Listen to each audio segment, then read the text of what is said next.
Et puis même, je vais vous dire, il y a aussi deux aspects hyper intéressants. Alors, vous avez compris que là, on prend l'exemple des Clippers et de Paul George, mais pour discuter un peu de manière générale, hein, de valeurs structurelles, de contrats, etc., d'enjeux. Mais pour moi, donc, il y a ce premier aspect qu'on peut appeler contextuel, mais relatif au projet. Hein, le coût contextuel, la valeur contextuelle, mais relatif au projet des Clippers, ça, on l'a bien exposé. Et après, il y a l'autre aspect, qui est même un aspect contextuel par rapport à Paul George lui-même. Et donc, qu'est-ce que ça veut dire cette fois-ci, hein, le relatif à Paul George, donc la valeur un peu contextuelle, mais même par rapport à Paul George, c'est le fait que, ok, tu surpayes la 4e année.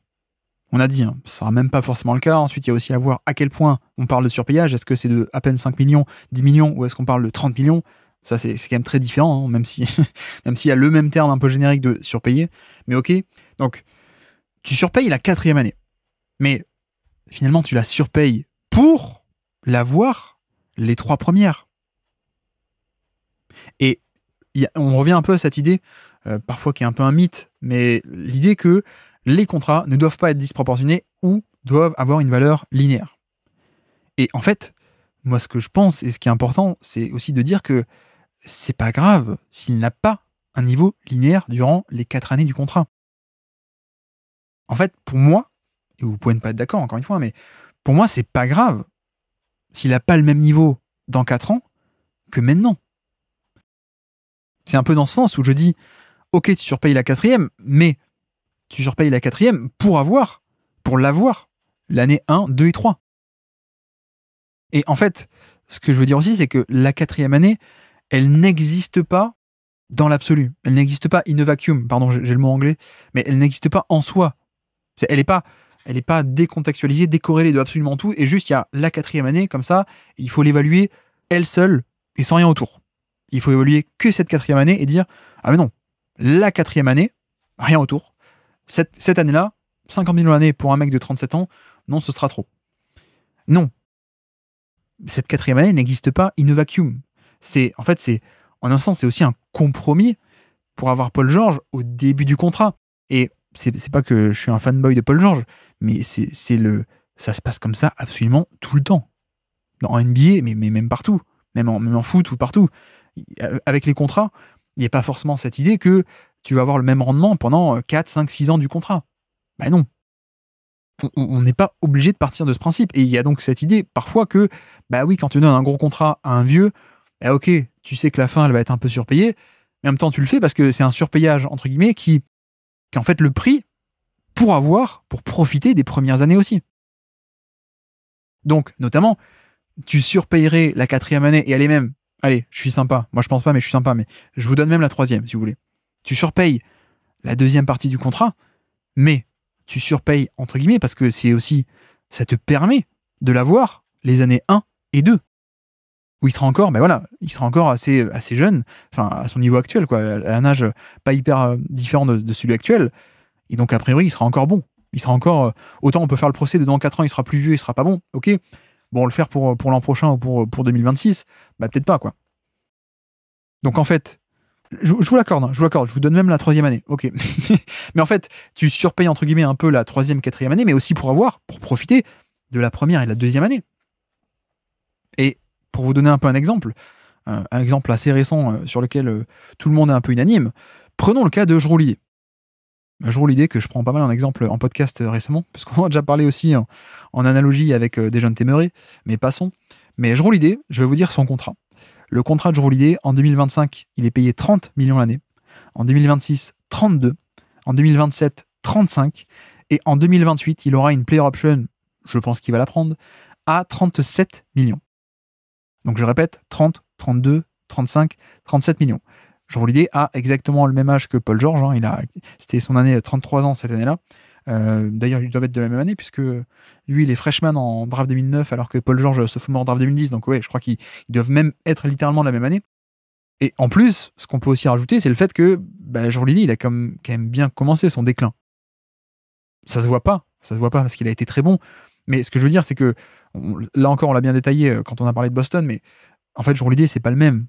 C'est pas la version des Bucks. Mais c'est même pas la version d'avant, quoi. On a quelqu'un qui déjà a un volume beaucoup plus réduit, qui est devenu un connecteur, un simple connecteur fluidificateur de jeu, plus que un mec à un gros volume. Donc, il y a déjà eu un peu cette métamorphose de fin de carrière, quoi. Alors que Paul George, on est encore dans les années prime, quoi. Enfin, prime. Les années superstar. Gros volume, scoring, première ou deuxième option d'équipe, etc., etc. Bon, bref, pourquoi est-ce que je parle de ça? Parce que Jrue Holiday. Évidemment, Jrue Holiday ne sera plus rentable à la fin de son contrat. Comme je vous dis, hein, son volume a déjà baissé. C'est déjà même plus le même joueur qu'au Bucks. Et en termes de valeur, ok, mais surtout en termes de contrat, je veux dire. Là, on a un mec qui est devenu un simple connecteur, qui est payé comme un porteur de balle classique, meneur titulaire, initiateur d'attaque un peu classique, moyen de NBA. C'est en ce sens-là que je parle de ça. Il va être payé 30 millions, 32, 35, 37, comme un meneur moyen de NBA, enfin meneur dans la moyenne de NBA, alors que c'est déjà plus du tout ça. Mais, donc évidemment, déjà, c'est un peu moins le cas déjà actuellement. Ça a été le cas en 2024, ce sera le cas en 2025, mais donc 2026, 27, 28, peut-être qu'en vieillissant encore et encore, ben non, Jrue Holiday ne sera plus rentable. Mais c'est pas grave. Ou en tout cas, est-ce que c'est pour ça que Boston n'a pas voulu le prendre dans son payroll, dans son équipe? Et est-ce que c'est pour ça que Boston s'est empressé de l'échanger là? Ben non, je pense pas. Hein. Je pense qu'on sera d'accord là-dessus. Et ça, c'est pour plusieurs raisons en fait. C'est que surpayer la 4e année, finalement, quand on fait la pondération, surpayer la fin de contrat pour des vieux comme ça, allez, même 3e ou 4e, bah finalement, quand tu pondères, ça a quand même moins de valeur que la valeur de les avoir les années 1, 2 et 3. Voilà, pour moi je pense que c'est un peu ça. Au-delà même du coût structurel, du fait que pour les Clippers, il n'est pas remplaçable, etc., etc., même dans son simple référentiel individuel, on va dire, bah, ok, peut-être qu'à 37 ans, Jrue Holiday ou Paul George, ils vaudront pas 37 millions ou 50 millions, ok, mais en même temps, ce surpayage de fin de contrat, pour moi, il est moins grave quand on pondère, il est moins important que la valeur que tu peux en tirer de suite et actuellement si ils sont chez toi. Donc déjà, pour moi, il y a ça. Premier élément, c'est que le surpayage de fin de contrat, parfois, je trouve, est un peu exagéré. Je dis pas qu'il est pas réel. Je dis que, est-ce que c'est si grave que ça? Je suis pas sûr que ça soit plus embêtant que le bonus de l'avoir actuellement, premièrement. Deuxièmement, pour moi, dans 4 ans, les Clippers ne seront pas un contender.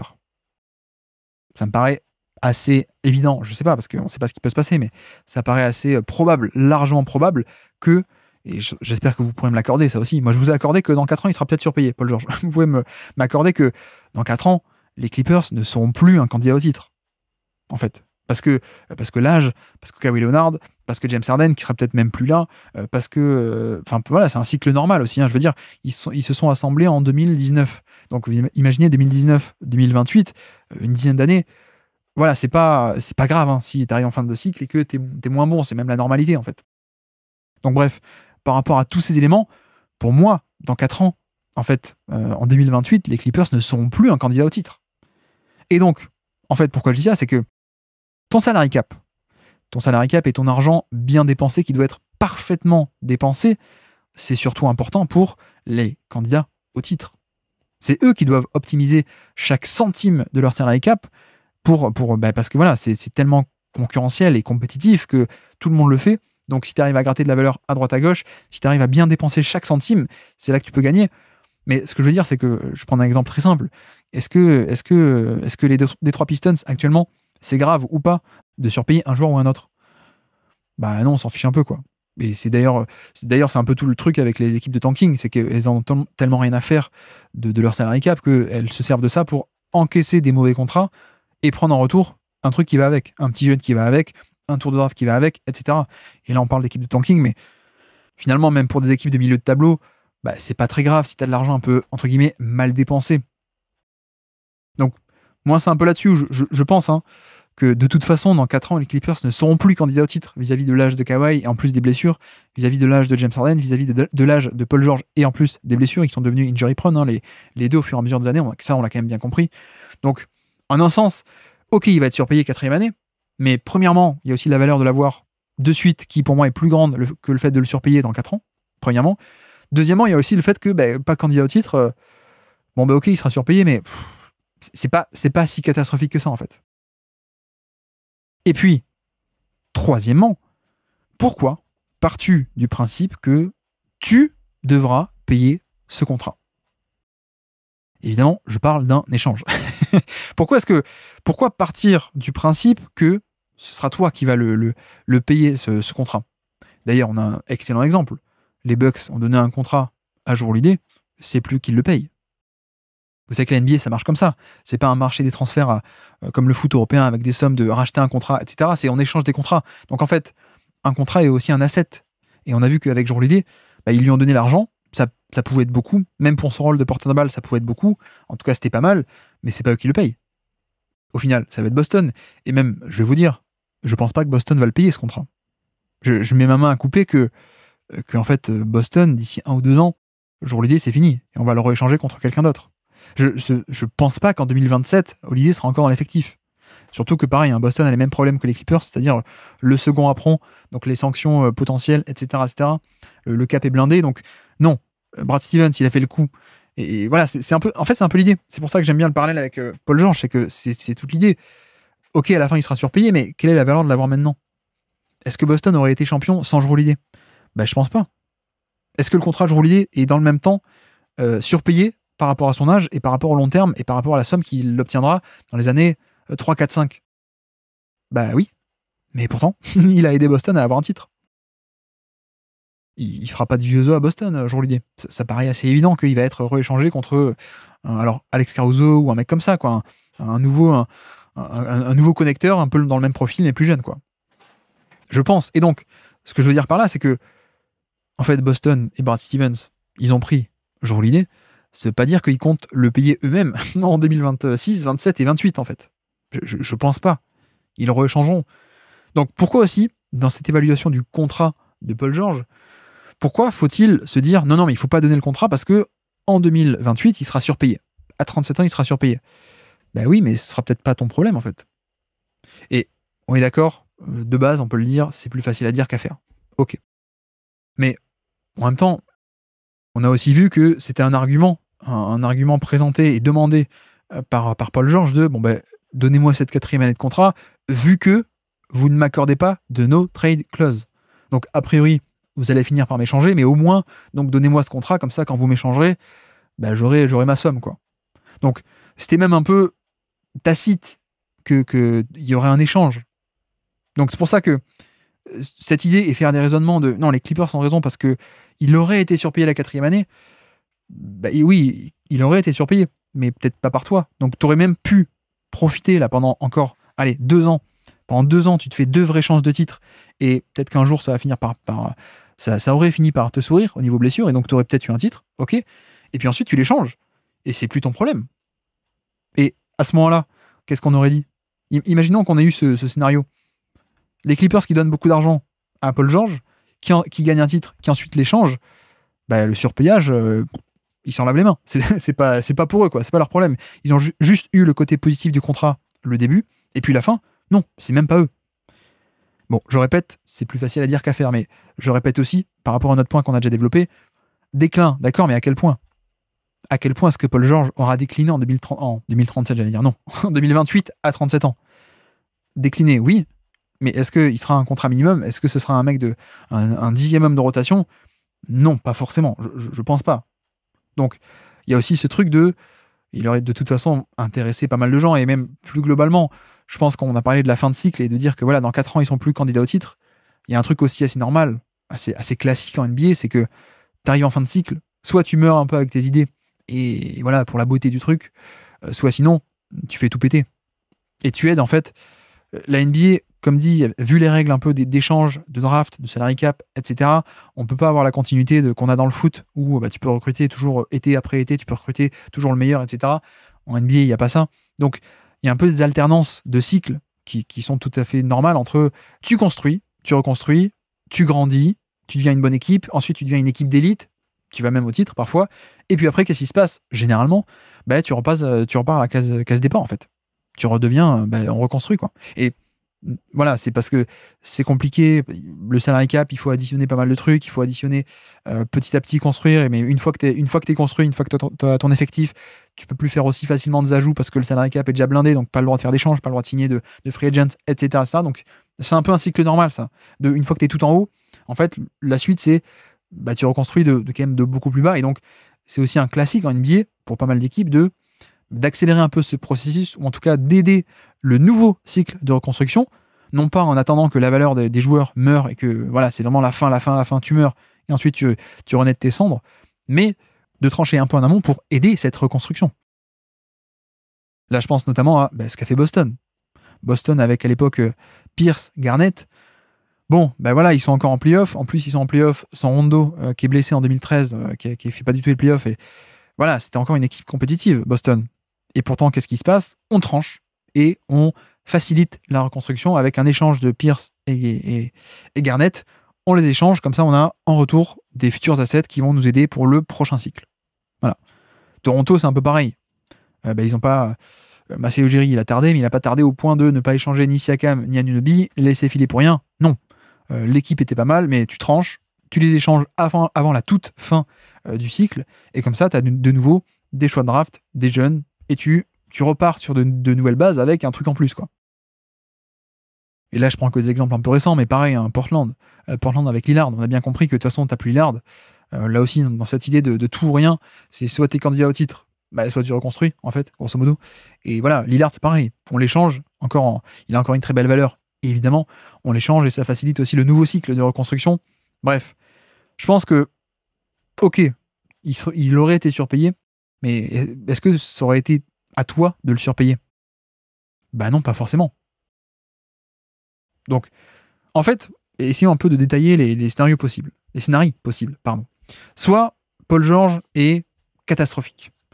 Et si en effet, en 2028, Paul George est catastrophique, là je parle dans l'idée, si tu lui avais donné le contrat de 4 ans, vous avez compris. Tu lui donnes le contrat de 4 ans, soit Paul George, il est cata. Vraiment, le déclin arrive de manière fulgurante. Personne n'en veut. Mais en même temps, c'est pas grave. Parce que s'il est cata, ça veut dire que toi aussi, t'es catastrophique. Et donc, t'es pas contender. Donc, si t'es pas contender, voire même t'es assez moyen, c'est pas grave juste de le payer, en fait. Comme on a dit.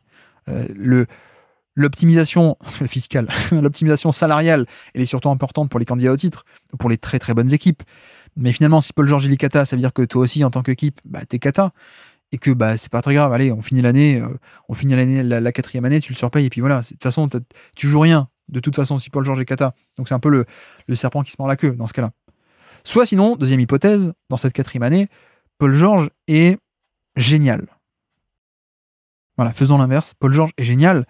Dans ce cas, non seulement c'est pas surpayé, mais en plus, tu peux toujours t'en sortir et l'échanger contre quelqu'un. Soit tu le gardes et tu continues à bien jouer avec lui, soit tu l'échanges dans un méga trade.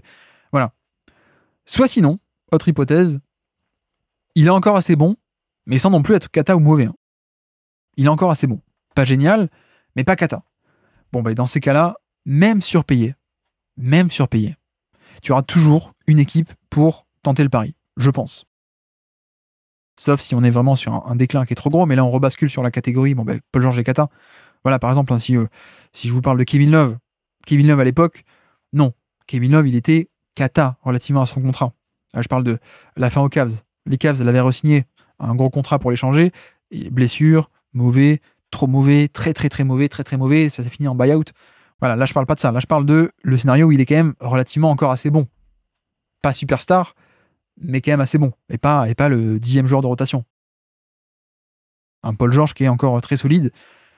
Là, il y aura forcément quelqu'un pour le prendre. Et même à un fort salaire, je pense qu'il y a toujours une équipe pour faire ce genre de truc et pour faire une location, même sur 6 mois. On le voit assez régulièrement. Hein. Des mecs où t'arrives pas à les échanger, et puis, en fin de contrat, la toute dernière année, finalement, t'arrives à l'échanger. Parce que y a tel contender qui se dit, tiens, lui, ça pourrait être pas mal, c'est pas parfait, mais c'est pas mal. On a l'équipe en l'état, notre équipe, elle est pas mal, mais on peut faire mieux. Allez, on fait le pari, on fait la location. Ok, il est très cher, mais aucun engagement parce qu'ensuite il est free agent. Donc voilà. Donc finalement, vous voyez que dans cette histoire de trade qui est totalement plausible, puisqu'il n'y avait pas de no trade clause impliquée, Paul George aurait eu cette 4e année sans la no trade clause, donc l'échange aurait été largement possible et même probable, bah, il n'y a aucun des scénarios où c'était catastrophique. S'il est cata, ça veut dire que t'es cata aussi, et bon, bah, c'est pas grave, tu le payes, et de toute façon, t'as rien à jouer. S'il est génial, soit tu le gardes parce que t'es encore bon, soit tu l'échanges contre un méga pactole, 4e ou 3e année d'ailleurs, soit sinon, s'il est encore juste assez bon, il y aura toujours un mec pour venir le prendre. Il y aura toujours une équipe qui est dans un moment, un cycle un peu différent, qui va se dire, allez, pour 1 an et demi ou même pour 6 mois, on le prend, c'est cher, mais c'est très peu en termes d'engagement, et c'est peut-être l'ajout qui va nous faire gagner. Donc voilà, pour moi, ça part aussi d'un mythe, là encore, mais je sais pas, mais une espèce de mythe qui traîne un peu de il faut enchaîner les cycles sans embûche. Alors que moi, je pense, hein, comme expliqué, la normalité, c'est plutôt que tu deviens bon, tu deviens très bon, et d'un coup, hop, la fin du cycle, tu repasses à reconstruction.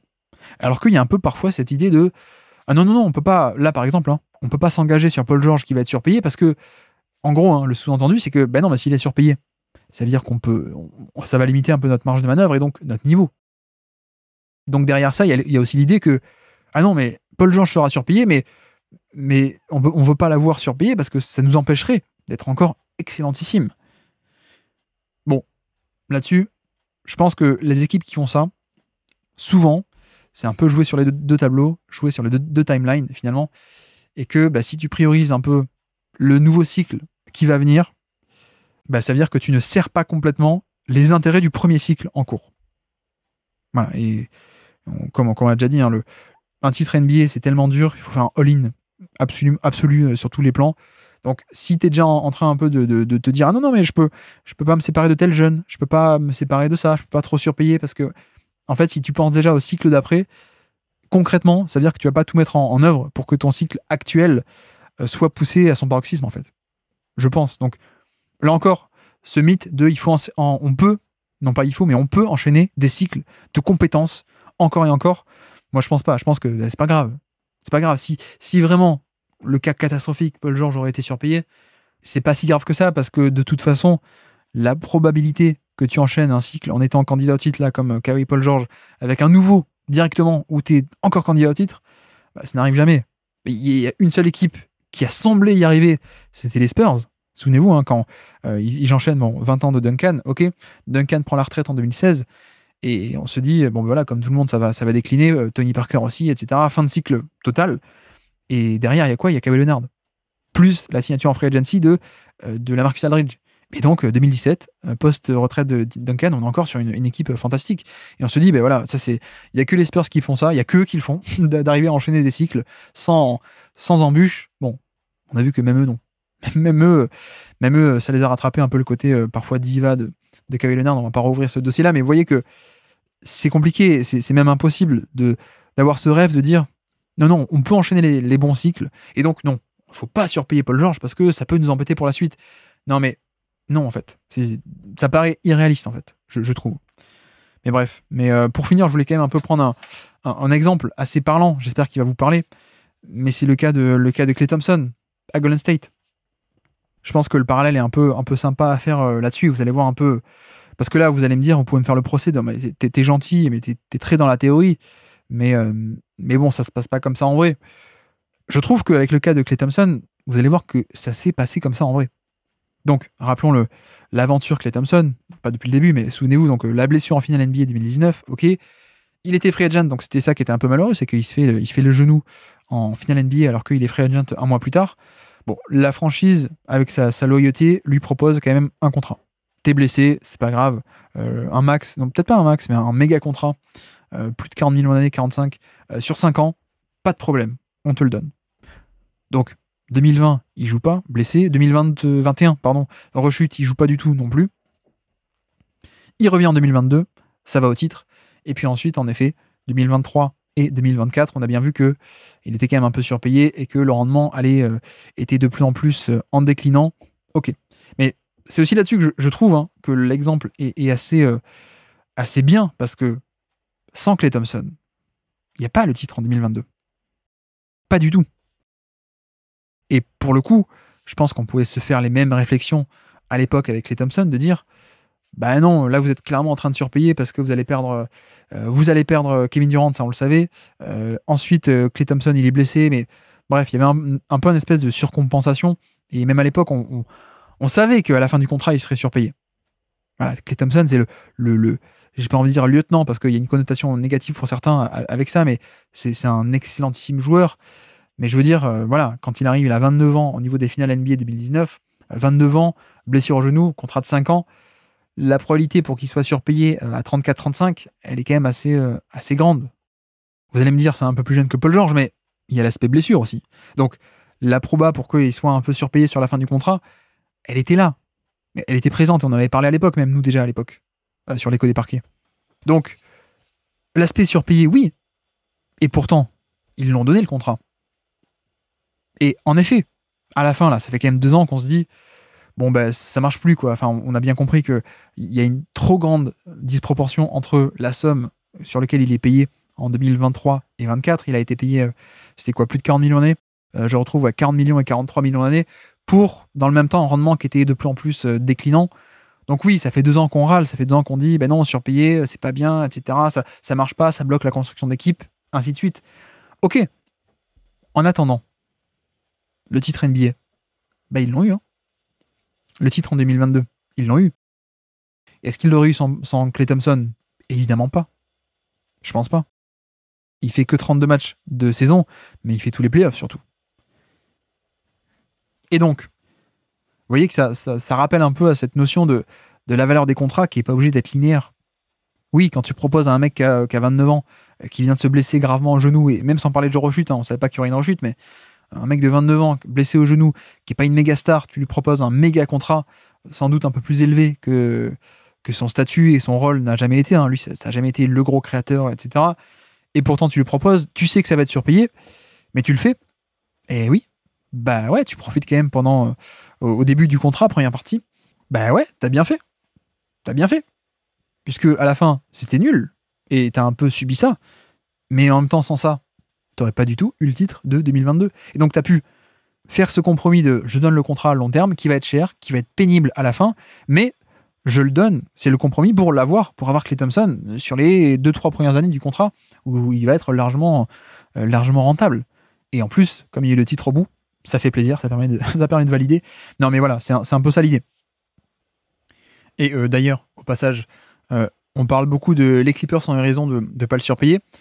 Est-ce que du coup les Sixers ont eu tort de donner un contrat de 4 ans ou pas?